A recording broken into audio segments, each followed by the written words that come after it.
Oke, kali ini saya akan menjelaskan sedikit pengertian cybercrime dan cyber law. Sebelumnya saya akan memperkenalkan diri dulu. Perkenalkan, nama saya Sugiarto, NPM saya 203 1124. Nah, di sini saya akan menjelaskan sedikit pengertian cybercrime dan cyber law.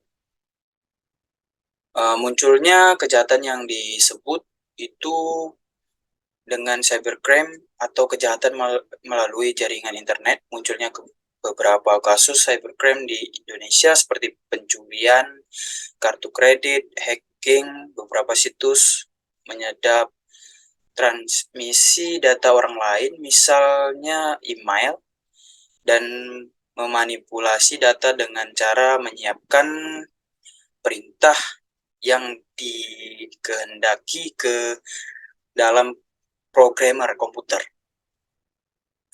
Menurut Adi Hamzah dalam membukunya aspek-aspek pidana di pidana komputer 1989 mengartikan cybercrime sebagai kejahatan di bidang komputer secara umum dapat diartikan sebagai penggunaan komputer secara ilegal. Adapun definisi lain mengenai cybercrime yaitu yang pertama, Kirasa 2002 mendefinisikan cybercrime sebagai aksi kegiatan yang menggunakan teknologi komputer sebagai komponen utama. Yang kedua, Tavani 2000 memberikan definisi cybercrime yaitu kejahatan di mana tindakan kriminal yang hanya bisa dilakukan dengan menggunakan teknologi cybercrime yang terjadi di dunia cyber. Untuk mengulangi kejahatan cyber, maka diperlukan adanya hukum cyber atau cyber law. Cyber law adalah aspek hukum yang ruang lingkupnya meliputi setiap aspek yang berhubungan dengan orang perorangan atau subjek hukum yang menggunakan dan manfaat teknologi internet yang dimulai pada saat mulai online dan memasuki dunia cyber atau maya. Cyber law sendiri merupakan istilah yang berasal dari cyberspace law. Istilah hukum cyber diartikan sebagai pandanan kata cyber law yang saat ini secara internasional digunakan untuk istilah hukum yang terkait dengan manfaat TI. Istilah lainnya juga digunakan adalah hukum TI, Law of Information Technology. Nah, itu ya. Hukum dunia maya virtual world law dan hukum mayantara. Secara akademis, terminologi cyber law belum menjadi terminologi yang umum di Indonesia sendiri. Tampaknya sebelum ada satu istilah yang disepakati, di mana istilah yang dimaksudkan sebagai terjemahan telematika, telekomunikasi, dan informatika.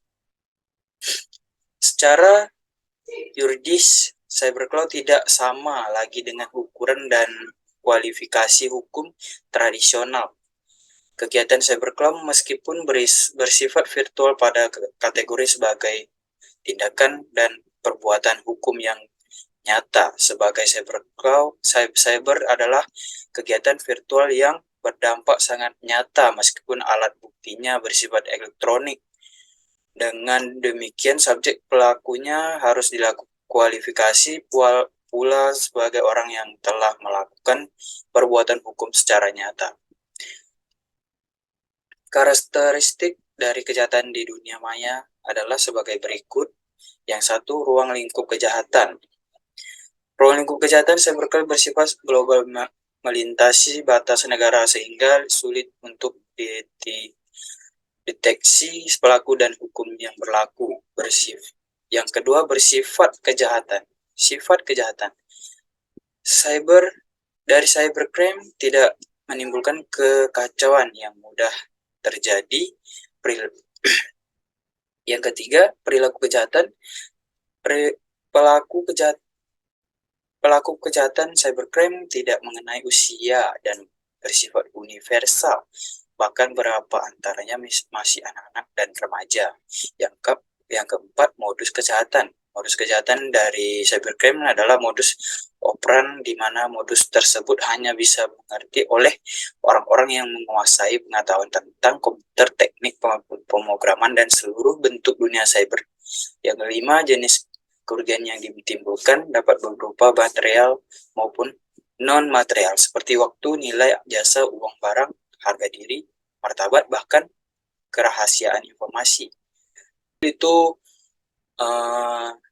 topik saya jual foto KTP sebagai NFT. Di sini saya akan menjelaskan sedikit bahayanya dan ada ancaman pidananya. Setelah kabar kasus kesuksesan Ghazali Everyday menekuni NFT, kini banyak masyarakat yang latah mengikutinya dengan mengunggah sembarangan foto ke OpenSea. Mulai dari foto makanan, furnitur, peta pemakaman, bahkan foto selfie sembari memegang KTP elektronik juga diunggah dan dijual sebagai NFT. Penjual data pribadi semacam itu dapat memicu terjadinya penyalahgunaan identitas yang tertentu merugikan masyarakat, ya. Data yang semestinya bersifat sangat rahasia seperti nomor induk, kependudukan NIK, nama lengkap, tanggal lahir dapat juga mudah diperoleh oleh pihak-pihak yang tidak bertanggung jawab. Foto dokumen kependudukan yang berisi data-data pribadi dan sudah tersebar sebagai NFT itu akan sangat memicu terjadinya fraud, penipuan, kejahatan, dan membuka ruang bagi pemulung data untuk belikan di pasar underground, kata Zudan dalam keterangannya Minggu 16 bulan 1 2022. Setelah Ghazali Everyday meraup miliaran rupiah dari non-fungible token NFT di OpenSea, sebanyak yang mengikuti jejak, akan tetapi yang dijual justru adalah foto eKTP. Dari sejumlah masyarakat di platform OpenSea tersebut, hal itu sebagaimana diinformasikan dalam unggahan salah satu akun Facebook. Akun ini menangkap layar unggahan penjualan foto selfie KTP NFT tersebut dapat membagikan di Twitter pada Sabtu 15 bulan 1 2022. Teruntuklah orang-orang latah yang jadinya OpenSea jadi tempat sampah NFT, harusnya mensejahterakan kreator seni malah dijadikan ladang yang penting cuan dengan hal sampah kripto, tulis akun tersebut hingga Minggu 16/1/2022 siang. Tweet tersebut telah dibagi lebih dari 55.000 kali dan disukai lebih dari 9.000 kali oleh warganet.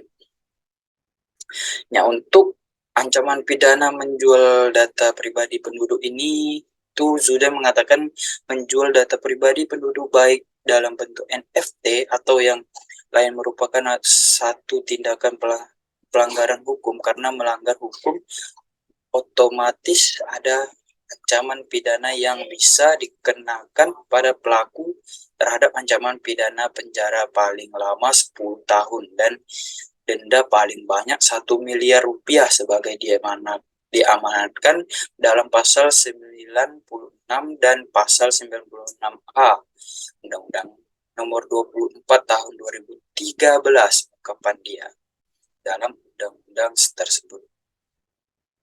Pasal 96, setiap orang atau badan hukum yang tanpa hak mencetak, menerbit dan atau mendistribusikan balako dokumen kependudukan sebagaimana dimaksud dalam pasal 5 huruf F dan huruf G dipidana dengan pidana penjara paling lama 10 tahun dan denda paling banyak 1 miliar rupiah.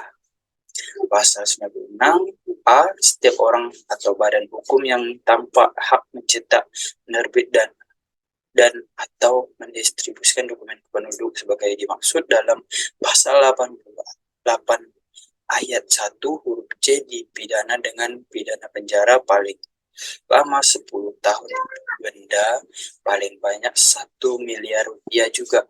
Selain melanggar ketentuan perundang-undangan, Zudan juga menyayangkan tindakan masyarakat yang berfoto kemudian menjual data pribadinya sebagai NFT. Masyarakat harus sadar pentingnya data pribadi ya. Menurutnya, bisnis digital termasuk NFT harus disikapi secara positif dan bijaksana oleh masyarakat dan mengimbau seluruh masyarakat untuk meningkatkan kesadaran pentingnya kerahasiaan dan data pribadi. Edukasi dan sosial kepada masyarakat harus terus dilakukan agar masyarakat tidak menampilkan data pribadi di berbagai media, baik online ataupun offline, apalagi menjual bekas dia. Untuk perlindungan data pribadi, Johnny mengatakan dia telah memerintah jajaran terkait di komentari Kominfo untuk mengawasi kegiatan operasi platform dan memfasilitas transaksi NFT serta akan berkoordinasi dengan Badan Pengawas Perdagangan Berjangka Komoditi BAPPBT selaku lembaga berwenang dalam tata kelola perdagangan aset kripto Sabtu 15 bulan 1 2022 malam. Johnny menegaskan seluruh penyalahgunaan sistem elektronik PSE dalam dan luar negeri yang dapat diakses di Indonesia termasuk platform transaksi NFT OpenSea wajib mematuhi prinsip perlindungan data pribadi. Penyalahgunaan data.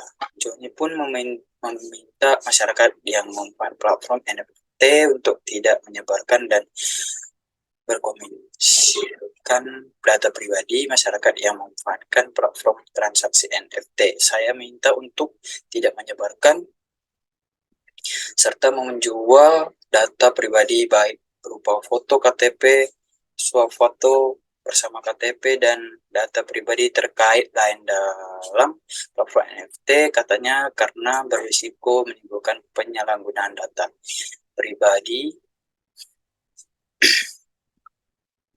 oleh pihak lain dalam bentuk penipuan penggunaan identitas tanpa izin serta risiko lainnya.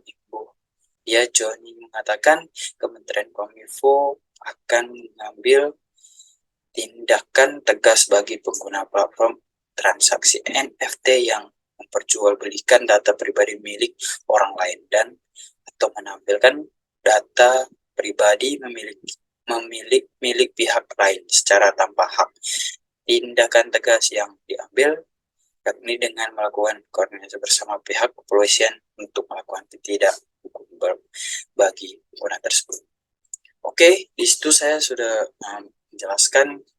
Sekian dari saya menjelaskan.